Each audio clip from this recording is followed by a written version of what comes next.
Hi, everybody. Good Wednesday evening to you. It's Region Weather Meteorologist Matt Wintz with a look at your forecast for this edition of Region Weather Live. We're going to cover a couple things. We've got our storm threat tonight, which we're still waiting to develop off towards the north and the west. These storms have really taken their time to get going. A couple reasons for that. We'll take you through that. We'll also talk timeline of this.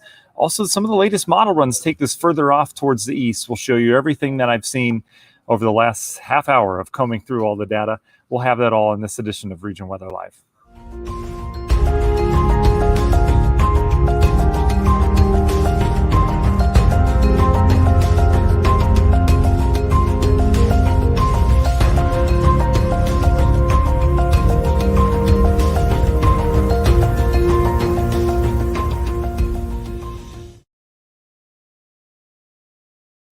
Hi there, everyone, and thanks for joining us here on this Wednesday evening. Hope you all are doing well. We had a very summer-like day across the area, more humidity. You know something's amiss, right? Something's going on, and that certainly is going to be the case. This has been probably one of the most well-advertised severe weather events, not just from us and other weather services and, TV media, all that stuff, because everything's agreed that there's going to be this large cluster of storms that rolls across the Great Lakes, likely wind damage with it and all that. But everything's been thrown for a loop because it hasn't developed yet. We've seen some development up towards the north, but really it hasn't gotten going yet, and it should have been going by now. And there's some reasons for that. So we'll take you through that. First, want to thank you all for joining us tonight. My name is Matt. I'm a meteorologist here for Region Weather, have been for the last 13 years and running now. And again, we focus on Northwest Indiana weather, which could get rough tonight. So I want to say hi to Pamela. Hi, Abigail. Hi, Sabia, who's sharing this. Appreciate you doing that. Michelle, Aaron, Sandy, good evening. Rhonda, we've been combing through the data. I wanted to give it one more model run, and I think we have that. So we've got a pretty good idea how this will behave tonight. Hi, Jeff. Hi, Terry. And Sam, thanks for sharing as well. And also hi to you, Glenn. All right, so let's get to the maps. Here's what we're dealing with right now. Off towards the north is where our eyes are turned to, right? Northern Wisconsin, Minnesota. This is where that large cluster of storms is expected to develop and roll southeast. This is developing along the boundary between cooler air up in New England and the warm, humid air that we've had here locally. And that line is often a demarcation line where these storms travel. You literally are laying the train tracks down, and that's what we've done here, right? So what we're looking at are these storms up in northern Minnesota. I know that we've got a lot of colors on here, but I want to show this to you because this is, to me, the line that these storms are going to follow once they develop. And it also shows you how our atmosphere is working right now. So you see all these bright colors, the reds, the pinks. That's what we call CAPE, which is convective available potential energy. What that means in layman's terms is basically the juju or the energy that the atmosphere has to work with. There is so much energy, like the highest of the summer right now, not just locally, but out towards the entire Midwest. We've just got copious amounts of energy. Basically, if you were to puff in the air, just go, you'd form a cloud. I mean, you wouldn't realistically, but there's so much atmospheric energy that you do that, and the cloud would just go way up and it'd just explode. So this is literally a loaded keg right now in the Midwest, waiting for that puff to go up, and it's incredible. But you see just off towards the northeast in Michigan, you see where it turns to green and then blue and then purple. Those are areas that have virtually no atmospheric energy. So what a difference on both those lines. But from past experience, the cluster of storms we're expecting to develop tonight is going to be called an MCS, a mesoscale convective system. Basically, it's not just a thunderstorm. It's a group of thunderstorms that get together, and they're long-lived. They can survive the night. They don't need sunshine for instability, and that's what we're expecting to develop. From past experience, MCSs, or these mesoscale convective systems, tend to travel along that line where the humidity and the atmospheric energy meets the no energy. And so you see where that line is. I'm going to draw it for you. I'm going to go full screen for you too. You can see where that line is. It extends from areas of northern Wisconsin down through Michigan, but southwest lower Michigan. The models earlier today, which, if you've been with me long enough, I've said they don't have a good handle on this situation ever. They never do. But they had it going through northwest Indiana. So there's two things that we can get out of this. You can see some of the storms starting to fire up now. And what I'm going to do is change this around so you can see the radar a little bit better now that we've kind of shown that fact. And I'm going to take the CAPE off of here So there's the storms that we're dealing with right now. They're getting going. There's likely going to be a tornado watch issued for areas of Wisconsin here over the next probably half hour to hour, says the Storm Prediction Center. There won't be anything issued for us quite yet. But the models aren't going to grasp on where this large cluster of storms goes until it develops, and it really hasn't developed yet. That's the problem. So all the models that we've been running through, the guidance, as we call it, that tells us, what to expect from a forecast that we tend to tweak, to me, it's not really credible right now because it's not grasping that these storms haven't developed yet. This stuff up towards Minnesota and the activity in Wisconsin, this will likely start to fill in here over the next couple hours. You could see some of these latest pops on the radar there towards northern Wisconsin. That's what we're going to keep an eye on. That will eventually explode, I would imagine, over the next hour, maybe 2 hours or so. And then we'll get a good grasp on where this line of thunderstorms is going to travel. All indication, though, it is going to be along that line. And I said this earlier in our morning post, but I really think that some of these storms, especially the most prolific part of this cluster of storms, I think it's going to be just to the north and east of us, the worst part. Problem is we can still get clipped by this, and we could still get either some damaging winds or some hail or some big storms out of this. So let's go to the models. I'll show you what they're seeing. Again, I say discredit the models, right, because they don't have a good handle on this, but we're going to look at them anyway just to see what they're saying, because it does give us some good guidance as to what this is going to look like. So two main models right now in the short term that we use for all the weather junkies out there. And I like to go in depth with some of this stuff rather than just giving you kind of the surface. It's going to storm tonight. So the two main models that I like to use for short term is the HRRR, which a lot of you know about. It's called the HRRR. It's high res. It's short time spans. 4 times a day, you get a longer time span with it. But these tend to grasp these little nuances that we have, like the storms haven't really developed yet. So here's what this model has right now as we go throughout the evening. There's the initiation, those storms firing up in areas of Wisconsin over the next couple hours. I agree with that. And then you could see as we go throughout the rest of the evening, here comes a pretty ominous looking line. We're now talking 2, 3 o'clock in the morning. This thing's still not here yet. And then eventually it starts to travel south. But look at where the bulk of the energy is. It's out towards Michigan. We get kind of this weakening line of storms as it moves in. Could still see some strong winds with that if this were to verify. But the bulk of the wind damage and all the activity would be over in Michigan. And then that would trail eastern areas of Indiana, western Ohio tomorrow morning for that morning rush hour. Meanwhile, we're dry, right? Problem is, this thing could shift west or east 50 miles, and that's a different scene. Where we are right now is on the warm side. We've got all that atmospheric energy. We've got the heat and humidity around still. It's going to be a muggy night outside.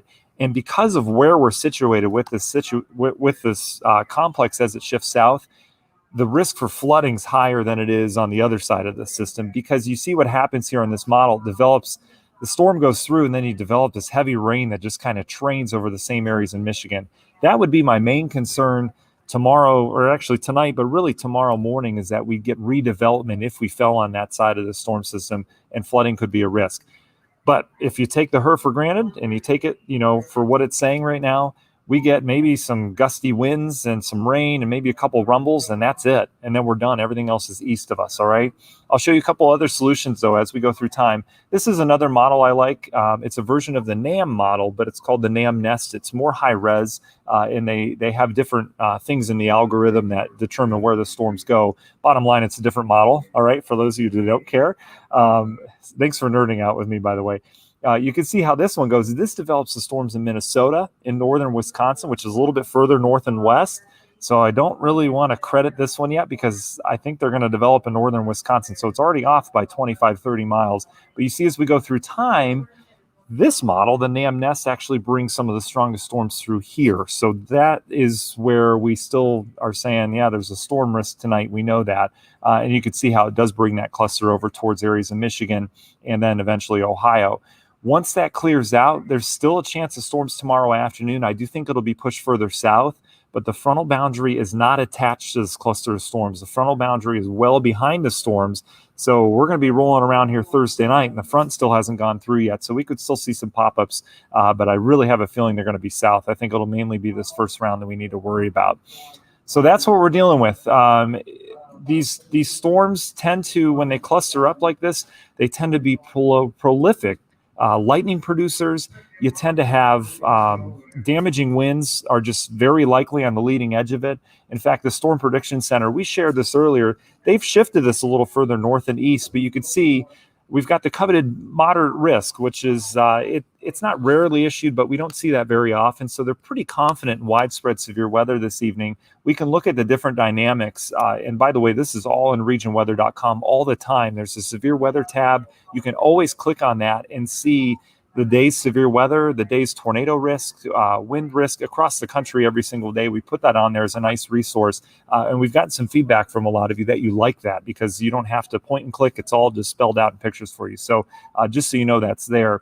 But here's a tornado risk tonight. That's a really high tornado risk for areas of Wisconsin. You can see how it fades as it moves here, but we still have one depending on where the track of those storms go. And this is your wind damage risk, which is just off the charts, right? It's almost a guarantee if we get this cluster of storms together that we're going to have wind damage on the leading edge. These are those big storms in the summertime that are rare. We usually get one or two of these, but that leading edge just has really strong winds with it. That's the kind of setup we have here tonight. The only problem in my mind is that this is going to happen overnight, right? Where everyone's sleeping.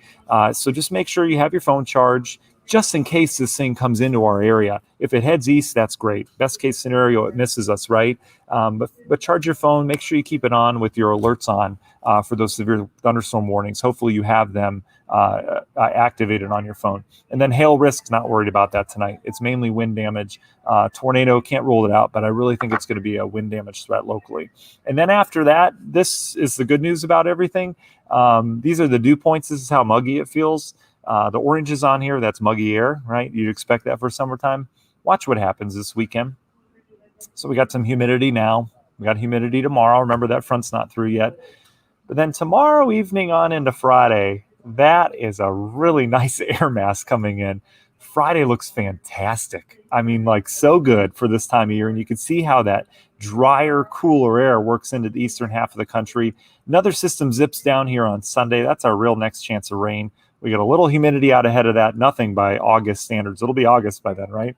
And then you can see we start August on a very nice note, especially by August standards. So not too bad, right? So just to recap, for those of you still joining us, feel free to ask some questions on there as well. I'll be happy to answer those in just a second. And thank you for all the rest of you that have joined us here in the last couple minutes. But just kind of a recap, we've been waiting on these storms to develop. They're developing much later than the guidance has suggested. A couple reasons for that. There's actually a layer of wildfire smoke up in the Dakotas right now. There's also some high-level clouds. And what both of those things have done combined has prevented areas of Wisconsin and Minnesota from heating up as quickly as the guidance was suggesting. So that's why we have the delayed onset to the storms. But you can see they're starting to get going now, areas of Wisconsin. These are eventually going to form together into a line. Most of the model guidance and my gut feeling kind of says that this heads east across Lake Michigan.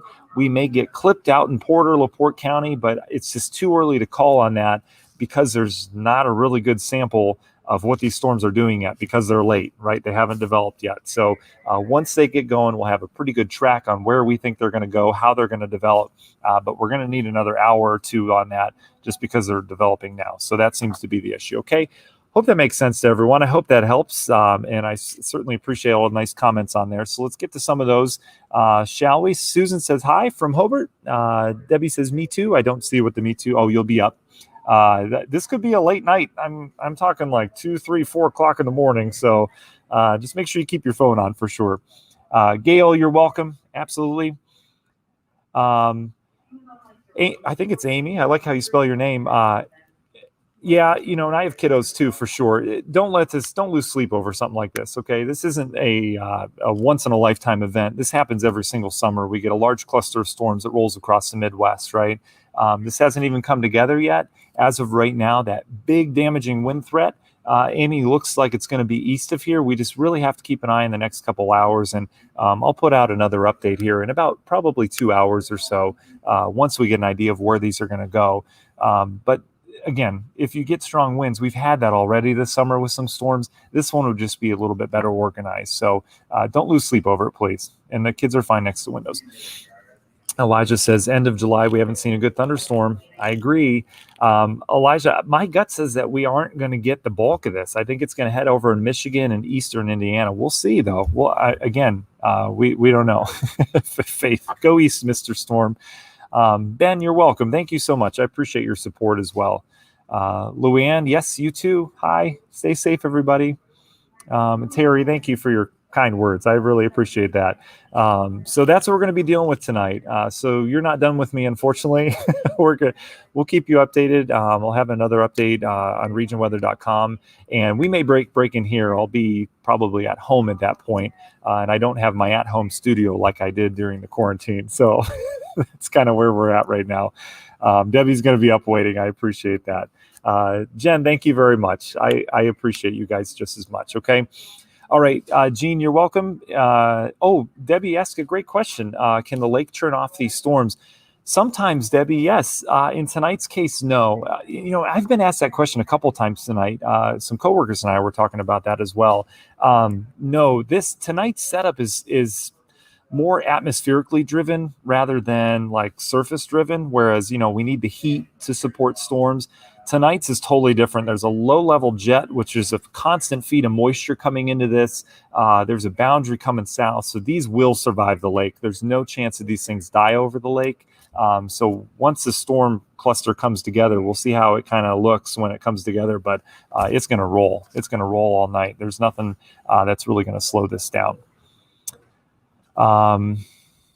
Sarah saying, yeah, we did have some rough storms for sure. None of the big stuff. I know what we're talking about in terms of the big cluster. We haven't had a big cluster of storms that's rolled through, but we had that really active Saturday with all the tornado warnings for sure. Teresa, same thing for Crown Point as everyone else. I think you stand maybe a slighter chance of really missing this stuff. Porter LaPorte County, to me, has a better chance of getting hit by this. But again, we don't have a good handle on where these are going to go because they haven't developed yet. They're developing right now. Whereas all the computer model guidance and all that, it had them developing hours ago, and that's just not the case. So, Melissa, I appreciate that. That's good. I like going live too, because we can actually chat. I mean, we can go back and forth. It still blows my mind, technology, that we can do that at a big scale. I mean, obviously there's phone calls, stuff like that, but this is pretty cool for sure. All right, you're absolutely welcome, Lorraine. Lorraine. I love your spelling too. You guys have awesome spellings to your names. Okay, we'll let you go for now. Again, this will live on our YouTube page and on Facebook as well. So wherever you're joining us, I appreciate that. And we'll talk a little bit later this evening. All right. Thanks, everybody.